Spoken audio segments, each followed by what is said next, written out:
কার্যকর্তাগণ আজ আমরা ভবন স্কুলের সামনে আমরা আন্দোলনে বসেছি। কারণ এখানে এই স্কুলের মধ্যে একজন শিক্ষক একজন ছাত্রীর সাথে অবৈধ কাজ করেছে, তাকে বিভিন্ন অসভ্যতার সাথে বিভিন্ন বাজে কাজ করেছে, যার জন্য আমরা যখন প্রিন্সিপালের সাথে দেখা করতে যাই উনি কোনো সঠিক জবাব দেননি, উনি দেখা করতে চাননি। এরপরে উনি এসেছেন, কিন্তু উনি আসার পর উনি বলছেন ওনারা কোনো প্রশাসনিক কোনো পদক্ষেপ ওনারা নেননি। কারণ ওই স্কুলের টিচার ওইখান থেকে চলে গেছেন রিসেন্টলি, আজকে 4-5 দিন আগে। কিন্তু এর আগে ওনারা জানার সত্ত্বেও বিষয়গুলা ওনারা কোনো রকম কোনো পদক্ষেপ নেননি। ওনারা ছাত্রীদের সাথে এরকম হেনস্থা, এই সকল ধর্ষণ কাণ্ড স্কুলের মধ্যে চালিয়েছেন, যার জন্য বিদ্যার্থী পরিষদ রাস্তায় নেমেছে, মাঠে নেমেছে। আমরা যে আসুক না কেন আমরা তার থেকে আমরা জবাব চাইব। কারণ ছাত্রীদের সুরক্ষা আমাদের বিদ্যার্থী পরিষদের কর্তব্য, সমাজের ছাত্রছাত্রীদের সুরক্ষা আমাদের সকলের কর্তব্য। তাই বিদ্যার্থী পরিষদের মতো ছাত্র সংগঠন মাঠে নেমেছে এবং এর সুষ্ঠু তদন্তের দাবি করে। সরকারের কাছে কি দাবি আপনাদের? সরকারের কাছে আমাদের দাবি থাকবে, এই ভবন স্কুলের মতো এইসব স্কুলের প্রিন্সিপাল এদের শাস্তি চাই, এবং এখানে যে শিক্ষক ছাত্রীদের সাথে এরকম বাজে কাজ করেছে তাদের অবিলম্বে গ্রেফতার করে তাদেরকে যেন শাস্তি দেওয়া হয়।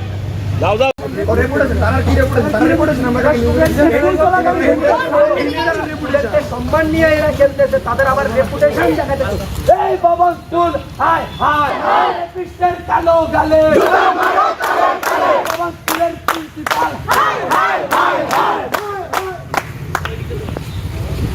প্রিন্সিপালের মদত পুষ্ট কিছু টিচার ছাত্রীদের হেনস্থা করছে, ছাত্রীদের সাথে মিসবিহেভ থেকে শুরু করে ছাত্রীদেরকে ধর্ষণের মতো কাণ্ড এর মধ্যে চলছে।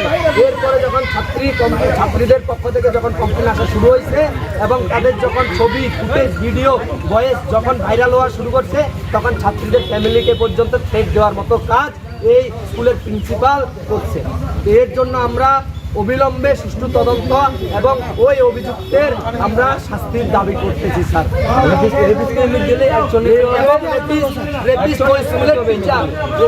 স্কুলের টিচার তারা লুকাইয়ে রাখছে, তারা সামনে আনতে পারে।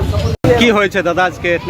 আমরা অখিল ভারতীয় বিদ্যার্থী পরিষদ ত্রিপুরা প্রদেশের কার্যকর্তাগণ আজ আমরা ভবন স্কুলের সামনে আমরা আন্দোলনে বসেছি। কারণ এখানে এই স্কুলের মধ্যে একজন শিক্ষক একজন ছাত্রীর সাথে অবৈধ কাজ করেছে, তাকে বিভিন্ন অসভ্যতার সাথে বিভিন্ন বাজে কাজ করেছে, যার জন্য আমরা যখন প্রিন্সিপালের সাথে দেখা করতে যাই উনি কোনো সঠিক জবাব দেননি, উনি দেখা করতে চাননি। এরপরে উনি এসেছেন, কিন্তু উনি আসার পর উনি বলছেন ওনারা কোনো প্রশাসনিক কোনো পদক্ষেপ ওনারা নেননি। কারণ ওই স্কুলের টিচার ওইখান থেকে চলে গেছেন রিসেন্টলি, আজকে 4-5 দিন আগে। কিন্তু এর আগে ওনারা জানার সত্ত্বেও বিষয়গুলা ওনারা কোনো রকম কোনো পদক্ষেপ নেননি। ওনারা ছাত্রীদের সাথে এরকম হেনস্থা, এই সকল ধর্ষণ কাণ্ড স্কুলের মধ্যে চালিয়েছেন, যার জন্য বিদ্যার্থী পরিষদ রাস্তায় নেমেছে, মাঠে নেমেছে। আমরা যে আসুক না কেন আমরা তার থেকে আমরা জবাব চাইব। কারণ ছাত্রীদের সুরক্ষা আমাদের বিদ্যার্থী পরিষদের কর্তব্য, সমাজের ছাত্রছাত্রীদের সুরক্ষা আমাদের সকলের কর্তব্য। তাই বিদ্যার্থী পরিষদের মতো ছাত্র সংগঠন মাঠে নেমেছে এবং এর সুষ্ঠু তদন্তের দাবি করে। সরকারের কাছে কি দাবি আপনাদের? সরকারের কাছে আমাদের দাবি থাকবে, এই ভবন স্কুলের মতো এইসব স্কুলের প্রিন্সিপাল এদের শাস্তি চাই, এবং এখানে যে শিক্ষক ছাত্রীদের সাথে এরকম বাজে কাজ করেছে তাদের অবিলম্বে গ্রেফতার করে তাদেরকে যেন শাস্তি দেওয়া হয়।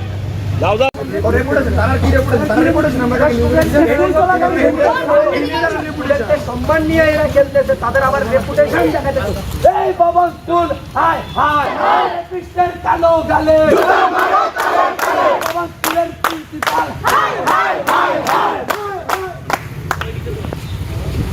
প্রিন্সিপালের মদত পুষ্ট কিছু টিচার ছাত্রীদের হেনস্থা করছে, ছাত্রীদের সাথে মিসবিহেভ থেকে শুরু করে ছাত্রীদেরকে ধর্ষণের মতো কাণ্ড এর মধ্যে চলছে।